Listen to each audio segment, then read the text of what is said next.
First, allow me to introduce myself. I am a detective and have worked as one for over 20 years. We see some pretty messed up things, but this is unlike anything you'll ever have heard of before. Legally, obviously, I've not been allowed to discuss such a case. However, after a recent retirement, I feel like this is something people need to know about. It all started when I got a phone call about a case involving a missing woman in her 30s. My buddy at the time, who worked at the police station, told me that her husband wasn't making any sense when talking about the situation. Me being me, I decided I'd go see this man for more clarity on the event, even though it wasn't my case. I approached the door of the man's house and knocked firmly. I was greeted by a slow opening of the door and a middle-aged man who looked like he hadn't showered in weeks. I told him that I was there to learn more about the disappearance of his wife. He took me into his living room, and as soon as I stepped in the room, I noticed something strange. There was a mannequin of a blonde woman with glasses sitting on his couch. I just ignored this and sat on the single-seated couch, adjacent to the mannequin. I didn't want to be rude. The man made us both a cup of coffee and came and sat down next to the mannequin. "So, when did your wife go missing?" "It happened about 4 days ago. I tried to look for her myself, and I couldn't find her anywhere. On the morning she went missing, I came downstairs and saw this mannequin here. It looks just like her. I don't understand what's happening. Where is my wife? How did this get here?" I looked into the eyes of the mannequin, and something felt really off about it. For something that was mostly just plastic, it looked extremely human-like. I felt very confused about the situation initially. I thought the man was crazy. The mannequin was perhaps some sort of coping mechanism after losing his wife.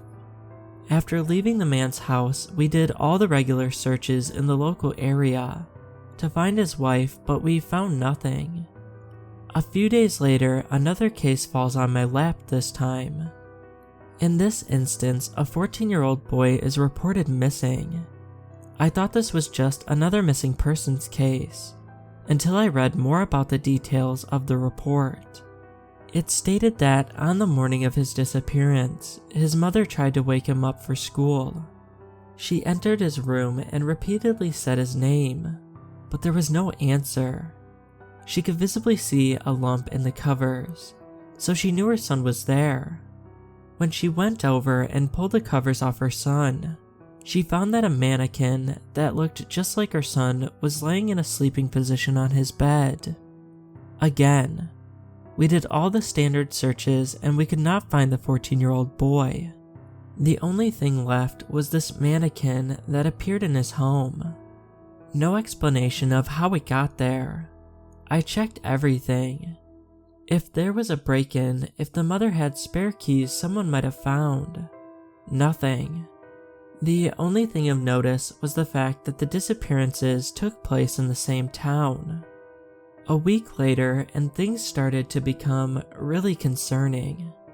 What started as a few of these cases had grown into a large number very quickly.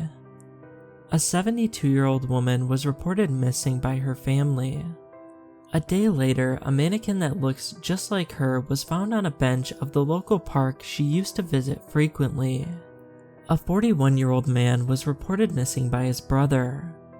Later on this same day, it's found that there is a mannequin that looks just like the man located underneath the truck in the garage. This man was a mechanic and was apparently in the process of repairing his brother's truck, which had broken down recently. Most disturbingly, a 6-month-old baby was seemingly replaced by a mannequin in his crib when his parents were asleep. After a 3-week period, we found that 11 people in the same town had disappeared and were replaced by mannequin versions of themselves. We tried so hard to find anything about these disappearances and we found nothing. Not a single lead. It was genuinely just like 11 people were swapped with the mannequin version of themselves in an instant, while they were going about their everyday lives. Now here's where this gets really confusing. About 3 weeks after people started vanishing and mannequins started appearing, I got a call on my work phone. It turned out to be the man from the first case, whose wife was missing. He told me that he put the mannequin in the attic, as he couldn't stand the sight of it. On this night, he went into his kitchen before he was about to sleep to get a glass of water. He entered the room and turned on the lights. When he looked across the kitchen, he jumped backwards and fell to the floor. The man said that the mannequin of his wife that he had put in the attic was standing over the kitchen sink. It just stood there, utterly lifeless. However, its arms had changed positions and it had a cloth in its hands. It looked like the mannequin was about to clean some dishes. Again, I thought this was strange and downplayed it in my head. But then, I started to get more phone calls from people that were involved in previous cases. The mother of the 14-year-old boy did something similar with the mannequin. It was put away in the garage as it reminded her of her missing son, which made her extremely depressed. She came home one day and opened the door to her home. The mother screamed as she was greeted by the mannequin of her son standing right behind the front door. Again, the mannequin had seemingly changed its figure. The mother said that when she opened the door, the mannequin of her son was stood in the open hallway, pointing directly at the door. Directly at her. She looked into its eyes and said that she felt a level of fear she'd never experienced before. It was as though she looked into the eyes of pure evil, in her words. She ran out of the house and went straight to the police. We checked her home and found the mannequin in the position she claimed it was. All of a sudden, it was like these pieces of plastic had minds of their own. Multiple people from previous cases said that the mannequins of their loved ones were moving on their own accord. One of the people said that they were in the kitchen making dinner alone. They looked up at the open doorway to the living room. To their horror, they saw the tilted head of the mannequin of their sister peering around the doorway, looking directly at the person making dinner.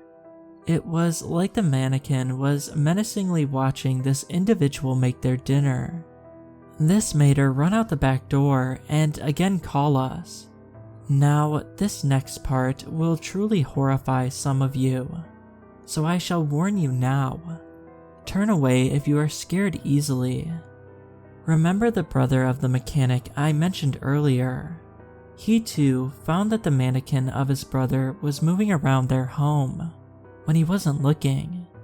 It scared him so much that he took the mannequin outside and tried to burn it. Burning plastic isn't exactly effective. However, he was able to completely disfigure the mannequin and left it in the garden. During the night, the man awoke in his bedroom and felt something poking against his chest. He reached over to his bedside light and turned it on. The man yelled and frantically pushed as he ran out of the house with only his pants on. The man claimed that when he turned on the light, he saw the mannequin of his brother standing over him in his sleep. The mannequin that was previously left in tatters was somehow completely repaired.